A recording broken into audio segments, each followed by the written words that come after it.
Hola, soy Richelit Acosta, estudiante de cuarto año de Derecho en la Universidad Fermín Toro. El día de hoy tengo la oportunidad de compartir con ustedes sobre lo que es el procedimiento ordinario y sus fases.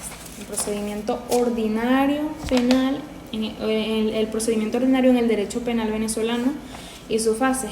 Bien, queda claro que este procedimiento ordinario está constituido por varias fases que están fundamentadas en el Código Orgánico Procesal Penal. Estas fases serían las siguientes: fase preparatoria, fase intermedia, fase de juicio oral y público y la fase de ejecución. Ok, continuamos con lo que es la fase preparatoria. Esta le corresponde al Tribunal de Control según lo que establece el artículo 109 del Código Orgánico Procesal Penal. Esta fase se trata de los primeros pasos para comenzar el proceso en sí como tal. Ok, esta comienza con la denuncia o vendría siendo con el conocimiento del hecho criminal, sigue con la investigación y finaliza con lo que vendría a ser la acusación realizada por el Ministerio Público. Ok, entonces comienza con lo que es el conocimiento del hecho criminal, que puede ser mediante la denuncia, la querella o las noticias de crimen o cuerpos policiales. La denuncia, según el artículo 265 del Código Orgánico Procesal Penal, nos estamos refiriendo al hecho de poner en conocimiento a la autoridad, nos estamos refiriendo a poner a la autoridad en conocimiento de ese hecho de tipo delictivo, el cual puede ser realizado tanto por la víctima como por los familiares consanguíneos, por los parientes consanguíneos de la víctima o por cualquier tercero que esté ejerciendo su acción pública. Esta puede ser presentada ante la autoridad policial y ante el Ministerio Público. A diferencia de la querella, según el artículo 275, la denuncia debe ser obligatoria. Punto importante. La querella, según el artículo 275 del Código Orgánico Procesal Penal, a diferencia de la denuncia, esta debe ser presentada por la misma víctima y debe ser por escrito. Y las noticias de crimen o cuerpos policiales nos estamos refiriendo a cuando es la misma autoridad que se pone en conocimiento o es testigo de ese hecho delictivo. La acción penal pública corresponde al Estado. Este la va a ejercer a través del Ministerio Público, comenzando con la investigación. Entonces, cuando ya está el conocimiento del hecho criminal, el Ministerio Público debe ordenar el inicio de la investigación, según lo que establece el artículo 282 del Código Orgánico Procesal Penal. Y bien, cuando esta investigación, cuando este hecho no revista de carácter penal o la acción esté evidentemente prescrita o existe obstáculo legal, el Ministerio Público va a solicitar al juez su desestimación. Si el juez acepta la desestimación, devolverá las actuaciones al Ministerio Público para su archivo. Y si el juez rechaza la desestimación, ordenará que se prosiga con la investigación, como así se declara en el artículo 283.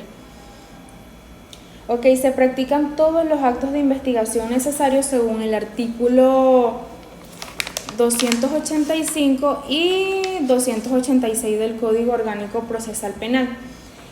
Entonces, el Ministerio Público debe practicar todos los actos de investigación necesarios, ya sea mediante la utilización de la autoridad policial, que se encargará de reforzar esto, ya sea mediante allanamientos, interrogatorios y cosas así, pues. La fijación del laxo prudencial. Una vez que se da la individualización del imputado, este tiene derecho de solicitar un laxo prudencial no menor de 30 días ni mayor de 120 días para la conclusión de la investigación, según lo que establece el artículo 295 del Código Orgánico Procesal Penal. Vencido el tiempo, el Ministerio Público presentará la acusación se declarará esta en archivo fiscal o se presentará el sobrecimiento. O sea, cuando ya se vence ese tiempo, ese lapso de esa fijación de ese plazo, el Ministerio Público debe ya sea formular esa acusación, decretar el archivo de las actuaciones, realizar el archivo fiscal, o sea, para que luego se decrete el archivo de las actuaciones para que pueda reaperturarse nuevamente si existen elementos de convicción. Pero si se declara en sobrecimiento, ya estaríamos hablando de que se declara entonces como cosa juzgada y así se finalizaría la fase preparatoria. Pero ok, en este caso, si el juez realiza la acusación, cuando ya, o sea, realizar la acusación como finalización de esta fase preparatoria es porque ya el Ministerio Público recolectó todos los datos que sirven para la inculpación del imputado y entonces así se pasaría a lo que sería la fase de acusación. Bien, con la acusación finaliza la fase preparatoria. Proseguimos entonces con la fase intermedia, donde se realizan los actos de gran importancia para su proceso debido que el juez de control, en conocimiento de las partes, toma la decisión de abrir el juicio penal. Entonces, esto quiere decir, bueno, como ya se dijo, esta fase de esta fase se encarga el Tribunal de Control, o sea, el juez de control y garantía según lo que establece igualmente el artículo 109. Y se trata de llevar la audiencia para establecer, para así determinar si se va a dar o no lo que sería la fase de juicio oral y la fase de juicio oral y público. Ok, esta comienza con la audiencia preliminar, según lo que establece el artículo 309 del Código Orgánico Procesal Penal. El juez convocará a las partes en un lapso no menor de 10 días ni mayor de 20 días, en la cual la víctima tendrá un plazo de 5 días en donde él puede adherirse a la acusación que está realizando el fiscal o puede presentar una acusación propia, según lo que establece el artículo 309 del Código Orgánico Procesal Penal. Ok, aquí continuamos con la audiencia preliminar. Cuando hablamos de la audiencia preliminar es donde las partes podrán exponer brevemente sus alegatos. El imputado podrá solicitar que se le reciban declaraciones y el juez informará sobre las medidas alternativas. Ok, en la audiencia preliminar es donde las partes expondrán brevemente los fundamentos de sus peticiones, según lo que establece el artículo 312 del Código Orgánico Procesal Penal. Asimismo, como ya se dijo, el juez informará sobre lo que son las medidas alternativas a la prosecución del proceso. Aquí es importante resaltar que no se pueden realizar o plantearse cuestiones que serían propias de un juicio oral y público, como sería la interrogación de los testigos, de los peritos. Pero sí se pueden plantear lo que serían los aspectos relativos a la idoneidad de la prueba, o sea, a su potencialidad de conducencia e ilicitud. Aquí se prosigue con lo que viene a ser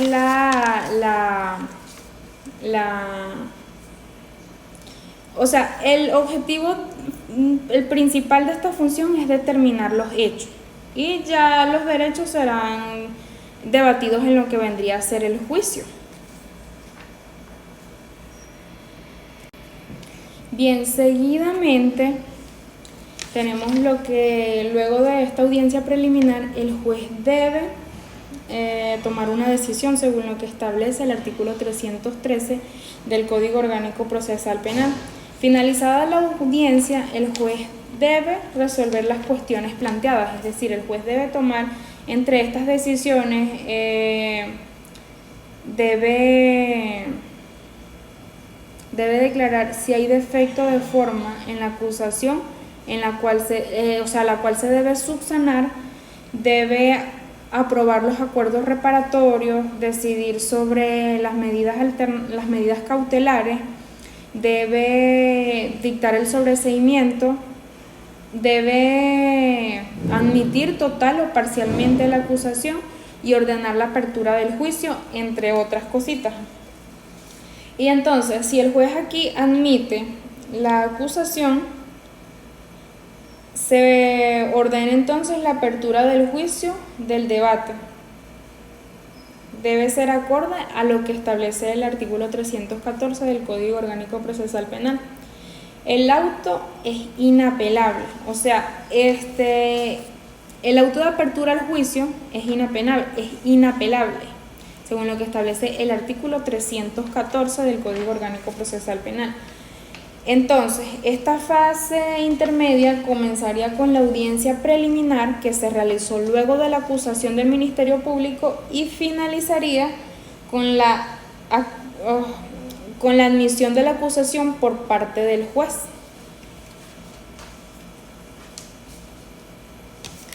Ok, seguidamente tenemos lo que es la fase de juicio oral y público. Esta fase corresponde al tribunal de juicio, según lo que establece el artículo 109 del Código Orgánico Procesal Penal. Es importante resaltar que esta fase, al ser la fase de juicio oral y público, debe regirse por estos principios. El principio de la inmediación, según el artículo 315, el principio de publicidad, según el artículo 316, el principio de concentración y continuidad, según el artículo 318, el principio de oralidad, según el artículo 321, y dirección y disciplina, según el artículo 324. Ok, entonces, acá, el juez fijará la fecha para la audiencia. Esta debe ser no antes de los 10 días ni después de los 15 días. Asimismo, el imputado debe ser citado por lo menos con 10 días de anticipación, según lo que establece el artículo 325 del Código Orgánico Procesal Penal. Bien, es necesario que aquí, luego de la fijación de la audiencia pública y de la citación del acusado, que ya quedó claro que debe ser mínimo con 10 días de anticipación, pasaríamos a lo que sería la audiencia pública. La audiencia pública se constituirá en el lugar en el que establece el juez. Y luego abierta la audiencia, el debate, entra lo que sería el fiscal, el querellante, o sea, estos expondrán y sus acusaciones, y luego viene a ser lo que sería el defensor, o sea, su defensa. Primero exponen los argumentos el Ministerio Público, el fiscal, o sea, el fiscal, el querellante, y ya luego el defensor y su defensa. Aquí queda claro que entran también lo que son las cuestiones incidentales. Estas serán tratadas en un solo acto, a menos que el juez considere que deban ser resueltas sucesivamente. Ok, entonces proseguimos con la declaración del imputado. El imputado puede declarar o abstenerse total o parcialmente sin que esto lo perjudique. También puede el imputado, en el curso del debate, también podrá presentar las declaraciones que considere pertinentes, pero eso sí, no las podrá hacer durante la declaración o antes de responder a las preguntas que se formulen, según lo que establece el artículo 332 del Código Orgánico Procesal Penal.